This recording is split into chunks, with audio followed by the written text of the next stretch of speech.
کیونکہ ہمارا وشواس اور ایمان یہ ہے کہ مرنے کے بعد ہم دوبارہ اسی طرح پر زندہ کیے جائیں گے جیسے پہلی بار اللہ نے پانی کے قطرے سے ہمیں پیدا فرمایا، دوبارہ وہ ہمیں قبر کی مٹی یا دنیا کے جس حصے میں جس پرکریا سے بھی انتم سنسکار کیے گئے ہوں اس راستے سے اللہ دوبارہ زندہ کریں گے۔ جو پہلی بار اللہ پیدا کر سکتا ہے تو دوسری بار اللہ پیدا کر نہیں سکتا، لیکن یہ ہمارا ایمان ہے مسلمانوں۔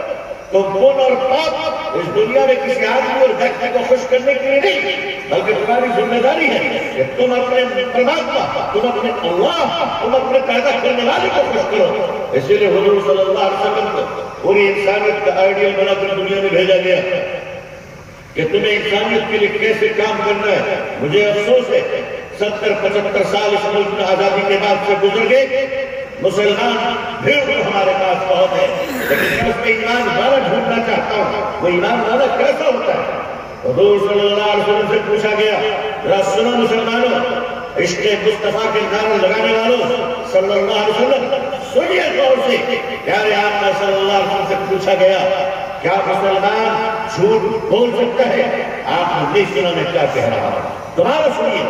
آپ نے فرمایا، پوچھنے والے نے پوچھا یا رسول اللہ صلی اللہ علیہ وسلم، پورا مجمع صلی اللہ علیہ وسلم، پوچھا گیا کیا مسلمان جھوٹ بول سکتا ہے؟ پیارے آقا صلی اللہ علیہ وسلم کے چہرے کا رنگ بدل گیا، آپ غصے میں آ گئے اور آپ نے فرمایا جو میرا ہوگا وہ جھوٹا نہیں ہے، جو میرا ہوگا وہ جھوٹا نہیں ہوگا۔ 95% مسلمان جھوٹ بول رہا ہے، محراب مسجد کے ممبر پر کھڑا ہو کر سفید جھوٹ بول رہا ہے، مصلی پر امام جھوٹ بول رہا ہے، جلسے کے اسٹیج پر مقرر جھوٹ بول رہا ہے، اور معاف کیجیے گا مدرسوں کے نام پر ذمہ دار جھوٹ بول رہا ہے۔ جب بول رہے ہیں تو سب کی بول رہے ہیں، سارا قصور یہ عوام کا ہی ہے۔ ہم لوگ کیا جبریل علیہ السلام کے بھتیجے 20 بچے رکھ کر بولتے 200 بچے ہیں، شرم نہیں آتا؟ اللہ سے ڈرتے کیوں؟ راضی اللہ کی چودھری ہے، کہاں چلے گئے؟ مدرسوں میں جھوٹ، دین کی جگہ پر جھوٹ، اتنا جھوٹ بول کر کہاں جاؤ گے بھائی؟ کہاں جاؤ گے؟ کیا کر رہے ہو؟ یہ کس راستے پر چل رہے ہو؟ تمہیں کس نے کہا 500 بچے کا مدرسہ بنانے کے لیے؟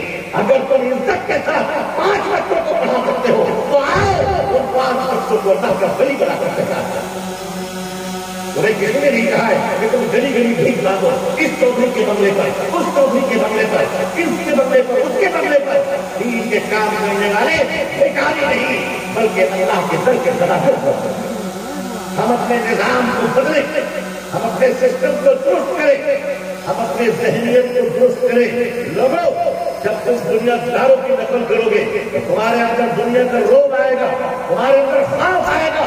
اگر تم اللہ کی ذات کو خوش کرو گے تو اس ملک میں تم بہادروں کی طرف جیو گے انشاءاللہ۔ اور بہادر انسان وہ نہیں ہے جو دوسروں کو ڈرا دے، بہادر انسان یہ ہے کہ گرے ہوئے کو ہاتھوں سے اٹھا دے۔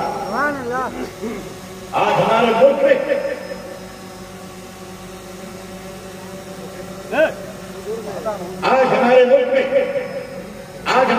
میں جو نظام چل رہا ہے یہ درد دل آج لوگوں کے اندر آپ دیکھ رہے ہیں کہ ہم لوگ کتنے نیچے کی طرف گرتے چلے جا رہے ہیں، اتنا نیچے کی طرف گرتے چلے گئے کہ ابھی 2-3 ہفتے قبل بمشکل 2 ہفتے یا 3 ہفتے ہوئے ہوں گے، دہلی کے قریب گڑگاؤں میں اسکول کی گاڑی سے ایک 13 سال کی بچی نیچے سڑک میں گر جاتا ہے، زخمی ہو جاتی ہے۔ وہ بیٹی مسلمان کی ہوئے ہندو کی ہو، وہ بیٹی کرسچن کی ہوئے جین کی ہو، مسلمانوں تمہاری آنکھوں میں ہندو مسلمان کب سے ہونے لگا؟ جب تمہاری آنکھیں بھی دوسروں کی طرح ہو گئی ہے، تمہاری آنکھیں میں انسانیت کو دیکھا کرتی ہے۔ تم اس محمد رسول اللہ صلی اللہ علیہ وسلم کی امت ہو، تمہاری آنکھوں میں زیادہ برابری کب سے ہونے لگی؟ اگر تم بھی کوئی کرنے لگے تو تم میں اور ننگے لوگوں میں کیا فرق باقی ہوتے ہیں؟ مسلمانوں تم اس نبی رحمت کی امت ہو کہ حضور صلی اللہ علیہ وسلم کے سامنے جنگ کے میدان سے ایک لڑکی گرفتار کر کے لائی جاتی ہے جو مسلمانوں کے ورودھ لڑ رہی تھی، اسلام کے ورودھ لڑ رہی تھی۔ وہ گرفتار ہو گئی، ارسٹ ہو گئی، مسلمانوں نے اس کو پکڑ لیا۔ جوان لڑکی تھی، 72 باپ کی بیٹی تھی، سبھی کو لڑنے آئی تھی۔ وہ جب سامنے لائی گئی حضور صلی اللہ علیہ وسلم کی عدالت میں حضرت بلال رضی اللہ تعالیٰ کو گرفتار کر کے لائے اور کہنے لگے یا رسول اللہ صلی اللہ علیہ وسلم یہ شترو کی بیٹی ہے، یہ دشمن کی لڑکی ہے، یہ جنگ کے میدان سے گرفتار ہوئی ہے، آپ کی عدالت میں لے کر آئے ہو، بتائیے اس کو کیا سزا دی جائے؟ میرے آقا صلی اللہ علیہ وسلم بیٹی کو دیکھا کہ جنگ کے میدان سے آئی ہے، دشمن کی بیٹی ہے، مگر کپڑے اس کے درست نہیں ہیں، اپنی چادر کو اتارا اور یہ اچھال کر حضرت بلال کو دیا اور فرمایا بلال اس بیٹی کے جسم پر میرا یہ پوتر چادر کر دو۔ حضرت بلال نے فرمایا یا رسول اللہ صلی اللہ علیہ وسلم یہ بچی مسلمان نہیں ہے۔ حضور نے فرمایا بلال بیٹی بیٹی ہوتی ہے چاہے کسی کی بھی ہے۔